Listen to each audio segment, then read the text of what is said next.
मुर्दाबाद हमारी मांग पूरी हो चाहे जो मजबूरी हो, हमारी मांग पूरी हो चाहे जो मजबूरी हो। कि तानाशाही एक गलत दिशा की ओर ले जा रही है, इसका परिणाम बहुत जल्द ही सरकार में बैठे हुए और सत्ता के अधिकारियों को झेलना पड़ सकता है। सरकार का एक नारा था उपभोक्ता देवो भव।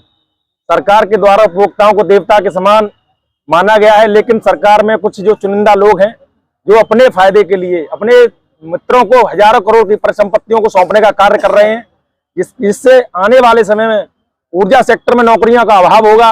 जो गरीब परिवार के बच्चे हैं वो पढ़ लिख करके ऊर्जा सेक्टर में अपनी सेवाएं प्रदान करते हैं, उनके लिए कोई अवसर नहीं हुआ। आने वाले समय में बिजली की दरों में बेतहाशा वृद्धि होगी। इससे गरीब के परिवार में जो आज उजाले की किरण दिखती है, आने वाले समय में वो गुमनामी की ओर ले जाएगी।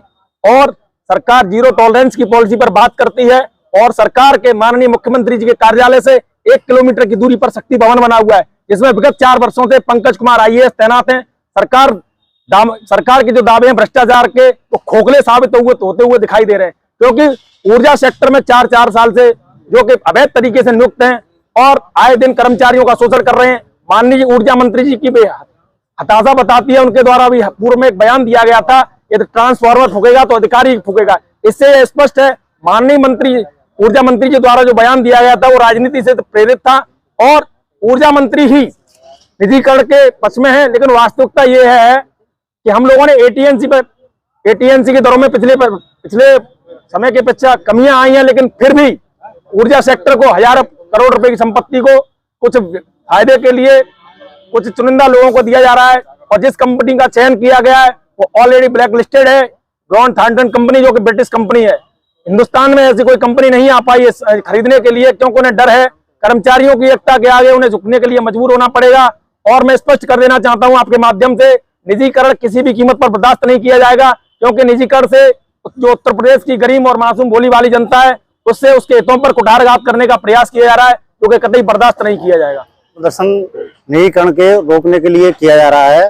इसमें जनता की और कर्मचारियों की सबको परेशानी होने वाली है, इसको रोकने के लिए किया जा रहा है। जो भी सरकारी जेई संगठन के लोग हैं, विद्युत तकनीकी एकता संघ के लोग हैं, वो सभी सहयोग कर रहे हैं। आज हम चीफ ऑफिस पर जो है सभी फिरोजाबाद जोन के सभी संगठन के सदस्य एकत्रित हुए हैं, निजीकरण का विरोध कर रहे हैं, क्योंकि हम लोगों को संसाधन नहीं दिए जा रहे हैं और प्राइवेट करने के लिए तत्पर है सरकार, जबकि हम सारे लोग जो है संसाधनों की कमी के रहते हुए भी तन मन धन से भी व्यवस्थाओं को बनाने में जुटे हुए हैं। अपनी अपनी बाइकें इस्तेमाल कर रहे हैं, अपने अपने फोन इस्तेमाल कर रहे हैं। जब भी चेकिंग करने जाते हैं तो कहना फोन तोड़ दिया जाता है, नुकसान हो जाता है, उसके भय से उसको सुरक्षा नहीं दी जा रही है। और जब सुरक्षा नहीं दी जाएगी तो आदमी एम्प्लॉय कैसे काम कर पाएगा इस परिवेश में। ट्रांसफार्मर फूक जाए तो कहने में जेई के खिलाफ जो है मिसलेनियस डाल दिया जाता है, जबकि उसका ये भी नहीं पता है कि उस ट्रांसफार्मर में तेल कितना है। ना तो जेई को बताया जाता है कि कितना तेल हम उसमें डालकर भेज रहे हैं आपके उस पे, किस क्वालिटी से मतलब ये बनाया जा रहा है, ना तो क्वालिटी का ध्यान रखा जा रहा है। कमीशन खोरी में सारा कुछ चल रहा है सिस्टम, जिसके लिए सारा नुकसान का जो ठीक रहा है वो जेईओ के ऊपर फोड़ा जा रहा है। तो हम निजीकरण प्रॉपर तरीके से निजीकरण के विरोध में है। अगर हमको ये सुविधाएं जो 40,000 करोड़ रुपए लगा के सरकार इस सिस्टम को सुदृढ़ बना रही है, जब सिस्टम सुदृढ़ हो रहा है तो फिर क्यों घाटे में जा रहा है, क्यों इसको प्राइवेटाइजेशन किया जा रहा है।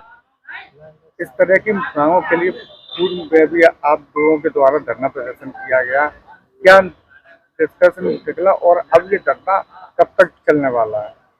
देखिए, ये धरना जब तक सरकार हमारी निजीकरण की मांग को वापस नहीं ले लेती है तब तक ये प्रदर्शन चलता रहेगा और शांतिपूर्ण ढंग से किया जा रहा है।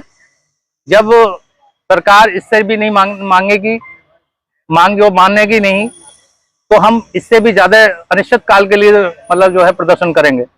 जिले में कहाँ ये धरना दिया जा रहा है और करीब कितने अभी तक तो सभी जिलों जनपद के कार्यालयों पे धरना दिया गया था, पार्शली जो है समय दिया गया था इसको। अब जो है 2 दिन हमारा ये कल भी चलेगा ये प्रोग्राम, और यहीं चीफ ऑफिस पे ही चलेगा, मुख्य अभियंता के कार्यालय पर प्रांगण में, और ये दिन भर का क्या नाम है हमारा कार्य बहिष्कार है। बिजली उपभोक्ताओं को विधिवत रूप से बिजली कैसे मिल पाएगी? अभी तो हम लोग इसमें सहयोग किए हुए हैं और हम आवश्यक सेवाओं में नियुक्त हैं, और उसको जब भी हमारी बिजली व्यवधान होता है तो हम सभी लोग जो है इसको सहयोग भी कर रहे हैं। अभी सरकार मतलब पब्लिक के साथ हम लोग जो है मिले हुए हैं, क्योंकि पब्लिक को तकलीफ ना हो इससे। अगर ज्यादा नहीं सरकार नहीं मानेगी तो फिर हम लोग बिल्कुल पूरे तरीके से कार्य को बंद कर देंगे।